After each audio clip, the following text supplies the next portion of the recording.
Have you ever wondered how a devastating force such as Hurricane Milton comes into existence? The birth of a hurricane is a complex dance of elements, a perfect storm of conditions that starts as a mere ripple in the atmosphere.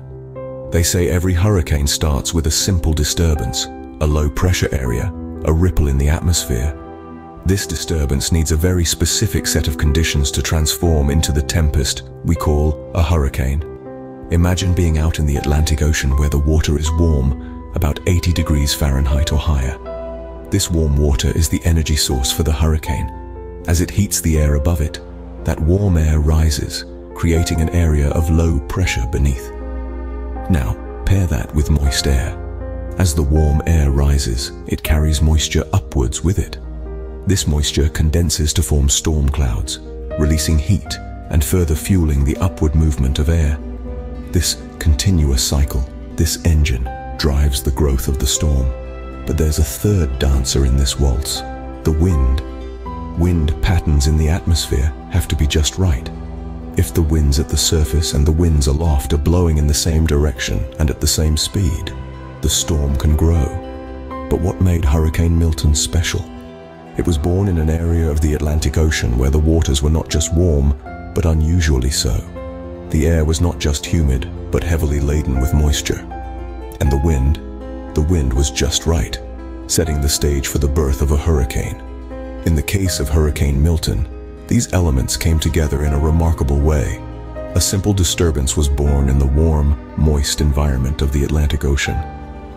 Fed by the heat and moisture, encouraged by favorable wind patterns, this disturbance began to grow, to organize itself. And so, under the right conditions, a simple disturbance can grow into a force as devastating as Hurricane Milton. From a simple atmospheric disturbance, how does a hurricane gain such immense power, you may ask? Well, let's take the case of Hurricane Milton as an example. In the heart of the Atlantic Ocean, a low-pressure system had begun to form. This was the birth of what was soon to be known as Hurricane Milton. As the system moved westward, something remarkable happened. The warm surface temperatures of the ocean gave the storm the energy it needed. The water, heated to over 80 degrees Fahrenheit, began to evaporate, rising into the system and creating a veritable powerhouse of energy. But warm water isn't the only ingredient in this meteorological concoction. The wind plays a crucial role too. As the storm drifted, the rotating Earth created a spinning effect known as the Coriolis effect. This spin helped the storm to organize, its winds spiraling around a central eye, the hallmark of a hurricane. And so, the storm intensified. The pressure dropped further, the winds increased, and the storm began to grow, both in size and in ferocity. Within a few days, what began as a mere atmospheric disturbance had grown into a tropical storm, and not long after, it reached hurricane status. Hurricane Milton was no exception to this process. It fed off the warm waters of the Atlantic, its winds spiraling around a well-defined eye. The storm organized and intensified, growing in strength and size. It was a perfect storm, a powerful example of nature's fury. But the growth of a storm isn't just about meteorological conditions, it's also about timing.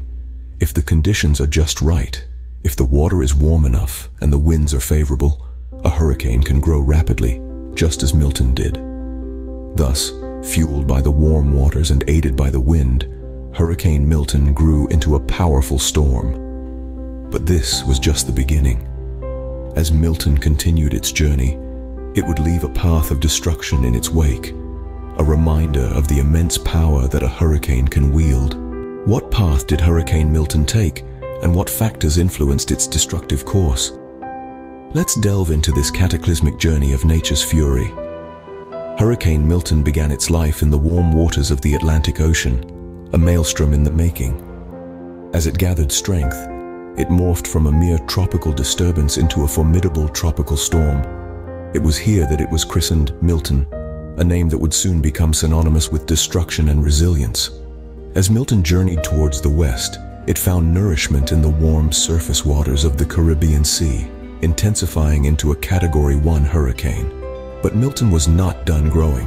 It continued its west-northwest trajectory, fueled by the favorable atmospheric conditions and the lack of wind shear. The storm then escalated to a Category 3 hurricane, a major milestone in its path of destruction. It was at this point that the storm's destructive potential became terrifyingly clear. With winds exceeding 111 miles per hour, Milton was a force to be reckoned with.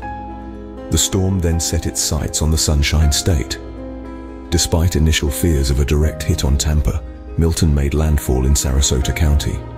The areas most affected by this tempest were inundated with record-breaking rainfall and faced the wrath of intense wind speeds. Coastal towns were devastated, homes were flooded, and lives were upended. Milton's path was influenced by a myriad of factors. The warm ocean waters provided the necessary energy for the storm's intensification, while the atmospheric conditions and wind patterns guided its path. The lack of significant wind shear allowed Milton to maintain its structure and continue its intensification.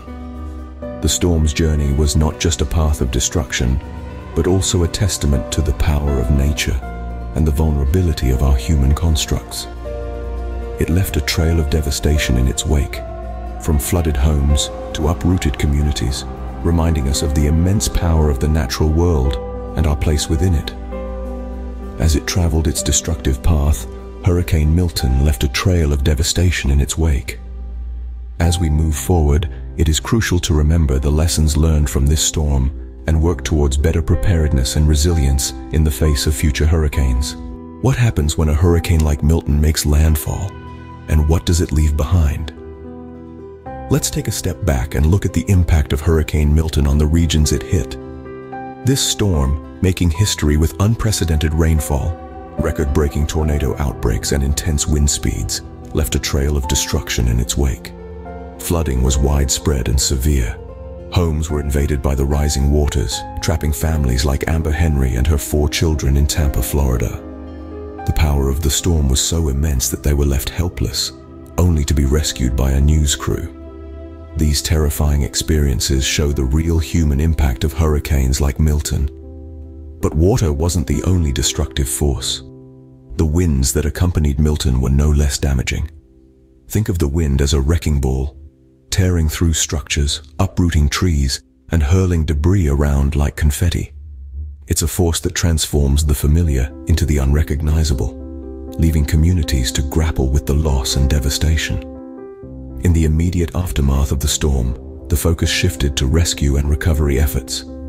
Emergency services, volunteers, and even news crews worked tirelessly, sifting through the debris, looking for survivors, and providing assistance to those affected. It's in these moments that we see the strength and resilience of the human spirit shine through. Yet the aftermath of a hurricane isn't just about the immediate rescue. It's about the long road to recovery that follows. It's about families like Amber's, who have to rebuild their lives from the rubble. It's about communities coming together, cleaning up, and restoring what was lost. In the aftermath of Hurricane Milton, communities were left to pick up the pieces and begin the long process of recovery. It's a journey that's far from easy, but one that's made possible by the strength, resilience, and unity of the people affected. What can we learn from Hurricane Milton about the future of our changing climate? The magnitude of Hurricane Milton isn't just another headline, it's a manifestation of a warming world. Climate change is playing a pivotal role in amplifying the intensity of hurricanes, making them more destructive than ever before.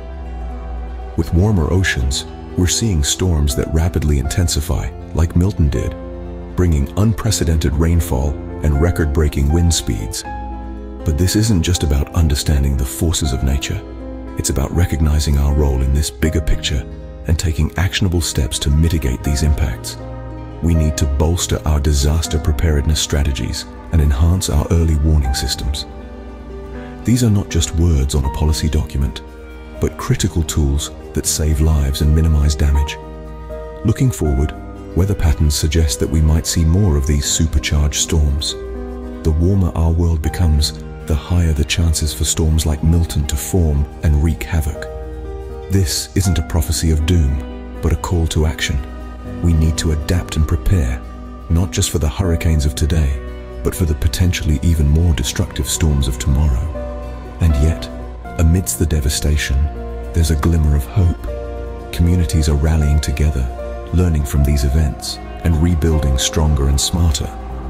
Scientists are working tirelessly to improve our understanding of these weather phenomena, and policymakers are beginning to understand the urgency of climate action. As we face the reality of a changing climate, Hurricane Milton serves as a stark reminder of the increasing power of these storms and the importance of being prepared. We can't stop hurricanes from forming, but with awareness, preparation, and climate action, we can shape our response to them. The story of Hurricane Milton is one of resilience and learning. It's a story about our planet, our climate, and ultimately about us.